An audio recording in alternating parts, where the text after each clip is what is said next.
Muito boa noite, meus irmãos. Sejam bem-vindos em nome do Senhor Jesus. Que alegria poder contemplar o rosto de cada um de vocês. Aos irmãos que nos acompanham pela transmissão, que a graça e a paz do Senhor também seja com os vossos lares, com as vossas vidas nesse momento. Que o Senhor, meus irmãos, nos encha da sua preciosa paz. Meus queridos, vamos abrir o livro de Eclesiastes, capítulo 1.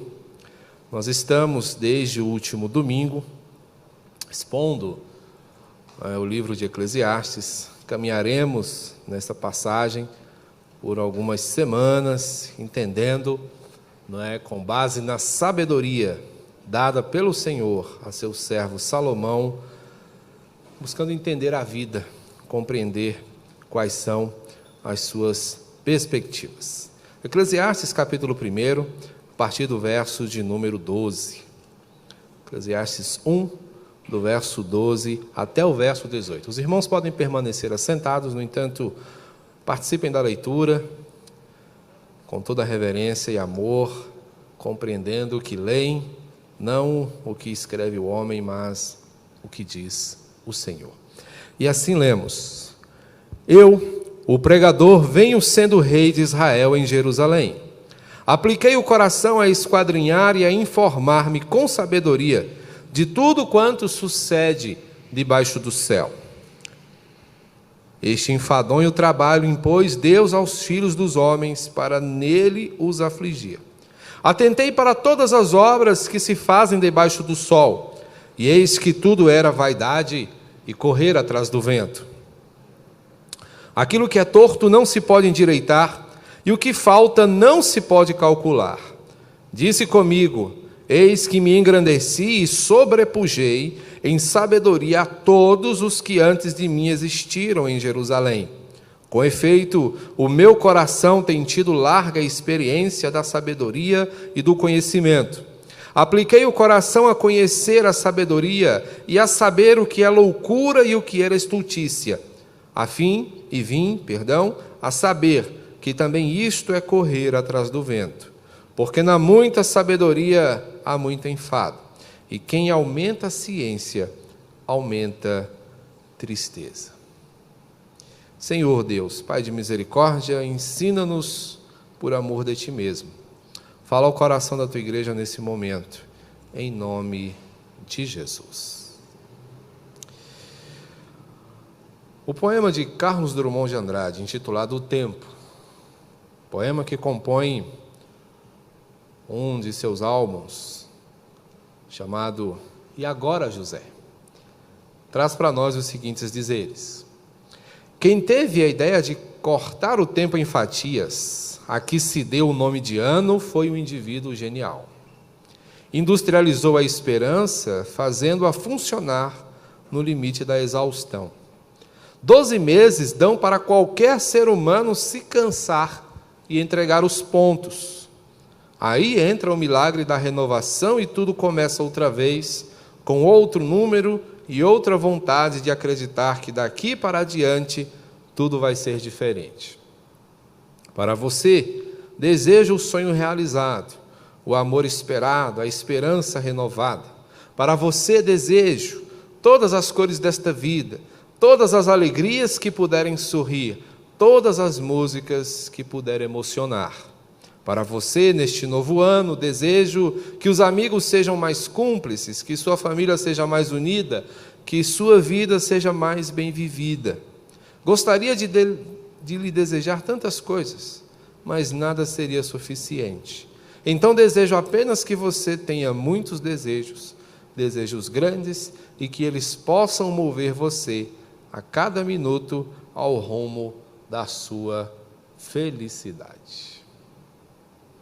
Percebam, irmãos, o ciclo da vida, aqui apresentado a nós de forma poética, mas que nos mostra que estamos o tempo inteiro vivendo um looping chamado vida. O autor, aqui intitulado O Pregador, por outros entendido como o professor, o Coelho, aquele que reúne a assembleia e passa-lhe a ensinar, aquele que ajunta o povo e passa a falar ao seu coração, vai nos mostrar, dentro agora dessa perspectiva, depois de nos perguntar se a vida é uma ilusão, que pensar na vida é o trabalho constante, cansativo, no qual o Senhor inseriu os homens. Estamos o tempo inteiro, meus irmãos, pensando naquilo que chamamos vida. Estamos o tempo inteiro preocupados com a continuidade da nossa vida, com a manutenção do nosso existir. Estamos o tempo inteiro pensando em como fazer a nossa vida mais interessante, mais alegre, mais feliz, quem sabe um pouco mais sobeja, ou ainda, quem dera, um pouco mais longa. O fato é que estamos o tempo todo abraçados a esta árdua tarefa de pensar sobre a vida. E conforme as linhas do Eclesiastes, nós vamos começar a perceber algumas coisas, pelo menos 3, acerca da vida. Pensar na vida vai nos colocar diante de algumas conclusões. A primeira delas é que este pensamento constante, ele é um trabalho extenuante. Apliquei o coração a esquadrinhar e informar-me com sabedoria de tudo quanto sucede debaixo do céu. Este enfadonho trabalho impôs Deus aos filhos dos homens para nele os afligir. É neste trabalho que o Senhor nos afadiga. É este trabalho que o Senhor impõe a todos nós, um trabalho doloroso, frustrante, cansativo. E tudo isso, meus irmãos, porque dentro de nós pulsa um coração investigativo. Como somos curiosos, como temos constantemente o desejo de nos interessar e saber desvendar os segredos da vida. Queremos saber como funcionam todas as coisas. Eu, inclusive, sofro desse mal. Como gosto de perceber como as coisas funcionam. Como gosto de entender como as coisas se engrenam. Tenho dentro de mim um coração mecanizado que constantemente está às voltas com a dinâmica da vida. Mas essa é a nossa condição. Os seres humanos são naturalmente interessados.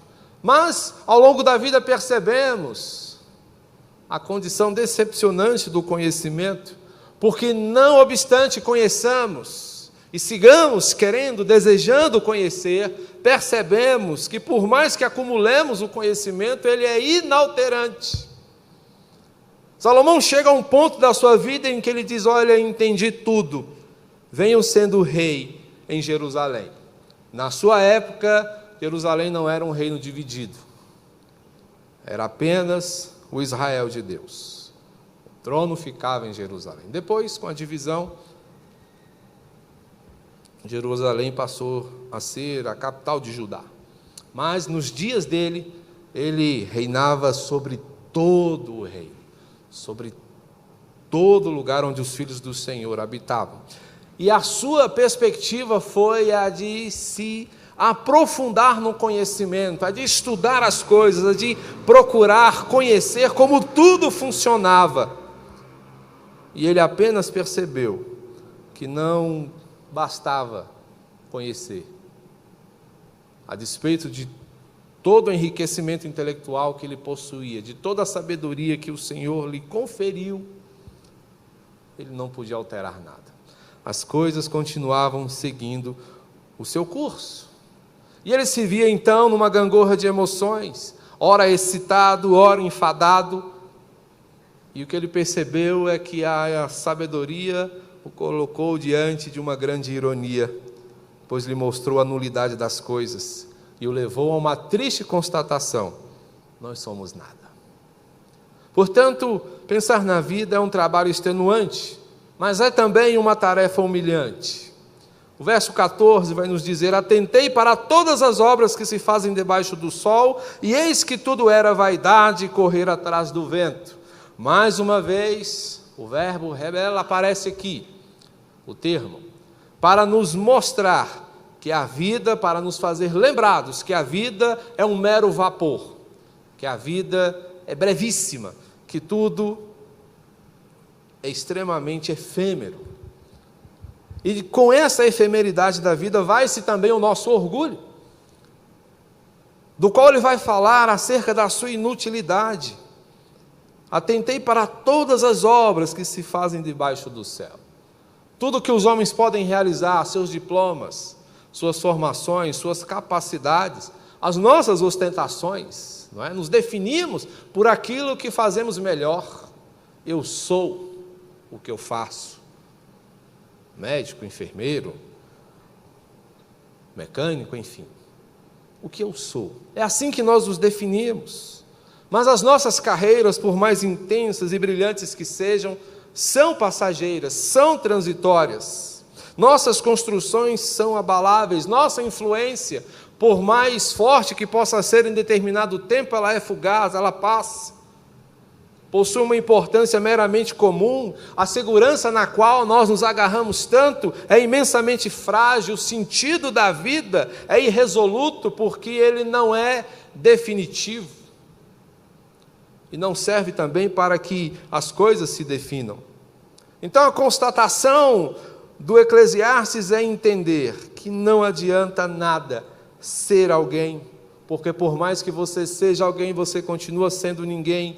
Não adianta possuir o mundo, porque isso, no final das contas, é menos que nada. Não adianta entender de tudo, porque sempre nos aperceberemos ignorantes. Sempre estaremos diante da necessidade de conhecer mais. Um expoente da filosofia diz, no final de sua vida, que tudo o que ele sabia é que nada ele sabia. Então, mesmo cursando a universidade da vida, concluímos que o esforço humano é inútil, pois ele é inalterante e também irrelevante. Ele não muda nada e ele continua sendo de importância menor. Pensar na vida é uma tarefa extenuante, humilhante, mas também uma experiência limitante. Verso 15. Aquilo que é torto não se pode endireitar, e o que falta não se pode calcular. Quer angústia maior para alguém que gosta de consertar as coisas, perceber que algo não pode ser consertado, que algo não pode ser mudado? Aliás, esta é a perspectiva de Jesus, quando ele nos orienta e exorta acerca da ansiedade.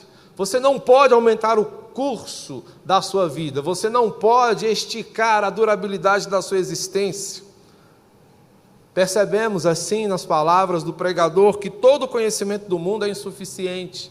Todo conhecimento que possamos abarcar é incapaz de mudar as coisas tal como gostaríamos.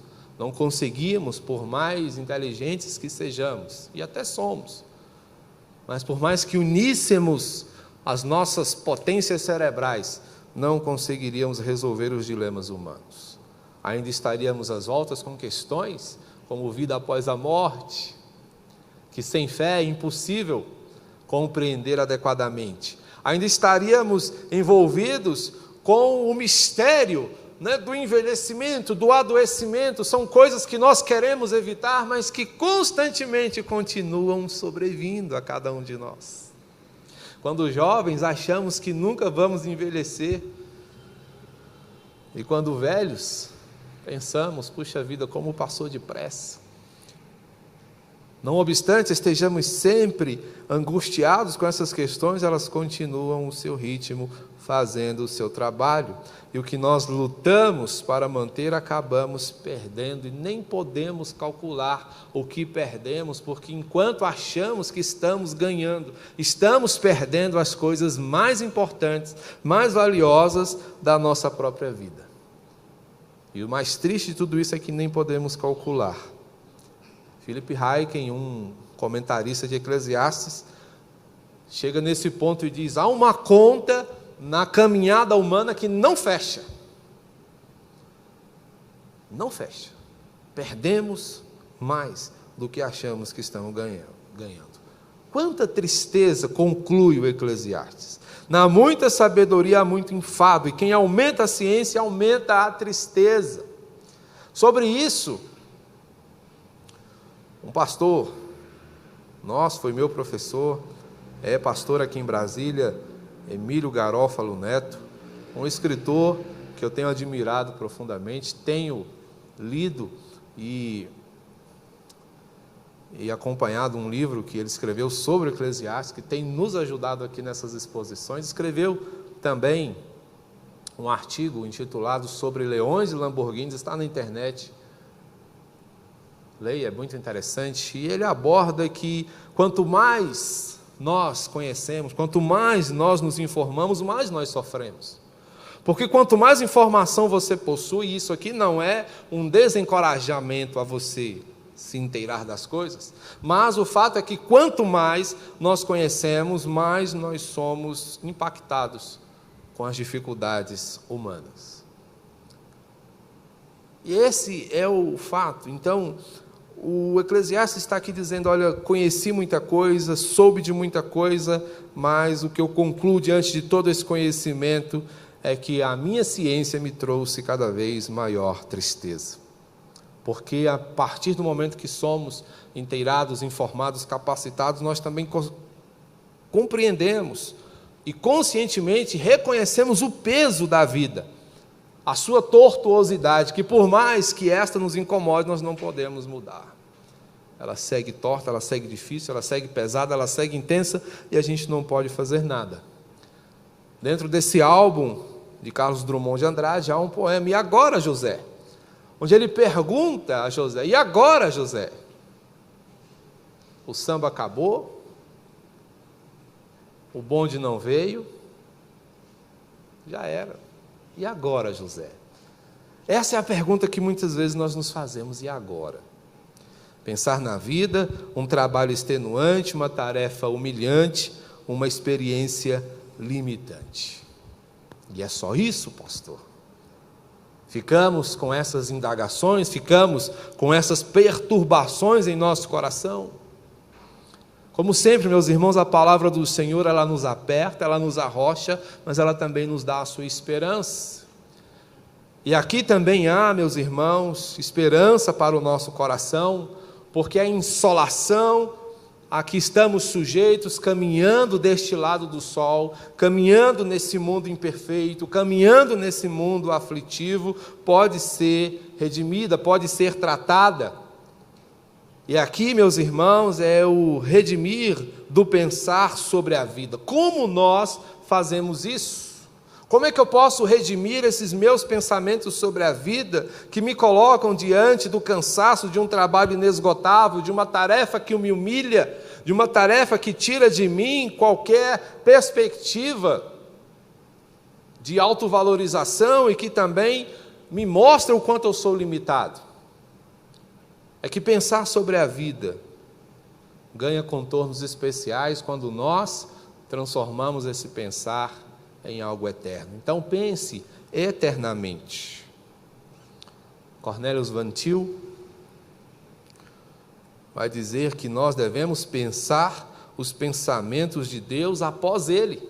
É seguir a orientação da maneira de pensar do Senhor.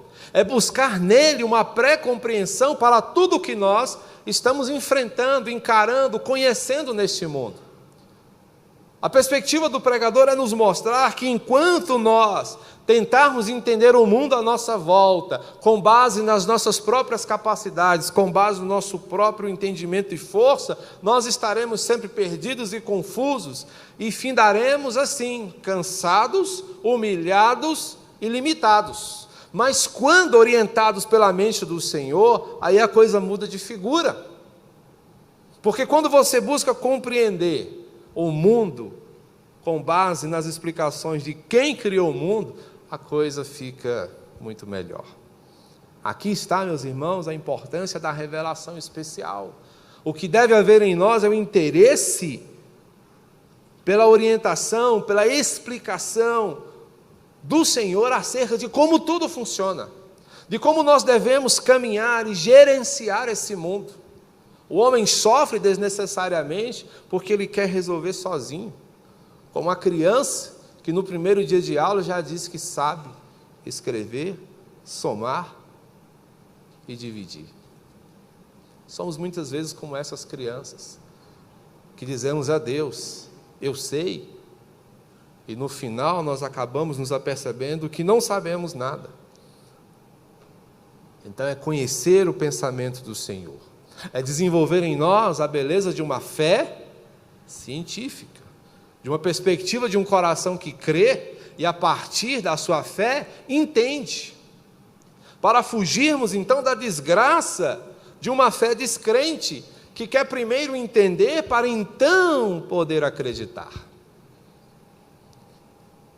O mesmo autor que eu citei, Emílio Garófalo, diz em seu livro, Isto é Filtro Solar, que o cientista descrente pega o mundo de Deus, usa a mente que lhe foi dada por Deus, a sua capacidade de observação e análise que também foi dada por Deus, para afirmar, com tudo isso, que Deus não existe. Percebam, irmãos, a que ponto chega a mente humana quando desprovida da orientação divina. Não reconhece quem é o seu grande benfeitor. Portanto, para redimir o nosso pensamento sobre a vida, devemos pensar eternamente. Sair desse contexto e extrapolarmos os limites materiais. Mas não é importante apenas pensar eternamente, mas é necessário também amparar-nos em Cristo. Lembra do looping? Dessa vida que gira em torno de um eixo, que não se expande, que não experimenta nada novo, que é comparado a um cão que corre atrás do próprio rabo. Para sair desse looping, desse círculo vicioso, o caminho é Jesus Cristo, que é o saber de Deus encarnado, que nos visitou nesta terra, que está presente como cantamos, que significa tudo para nós, porque Ele é a base de todas as coisas. Cristo, meus irmãos, é o domador do vento.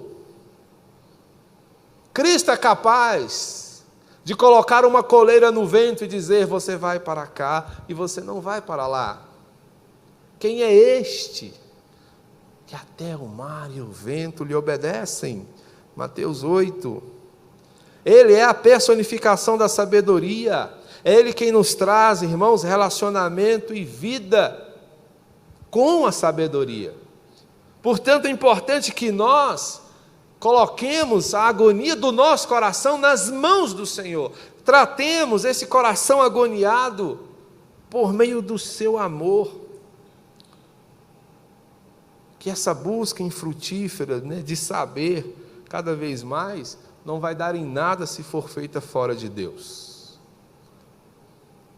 Resultará apenas numa inteligência humilhada, onde quanto mais sabemos, mais sofremos. Mas quanto mais sabemos de Cristo, quanto mais sabemos em Cristo, mais nos alegramos, porque Ele nos traz notícias que são de um mundo além. O Senhor nos traz notícias de um lugar infinitamente melhor e maior. Jesus nos traz perspectivas que esse mundo não conhece. Portanto, só nele encontramos satisfação plena. Somente nele podemos entender o que significa pensar sobre a vida. Portanto, ampare-se nele. Pense eternamente, ampare-se em Cristo e goze a sua redenção. Usufrua o seu cuidado. Viva uma vida redimida. Quem pode socorrer essa geração perversa? Só Jesus. Por que Jesus?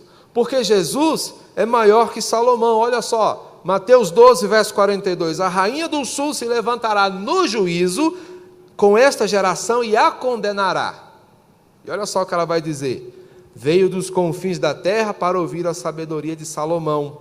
Eis aqui está quem é maior do que Salomão.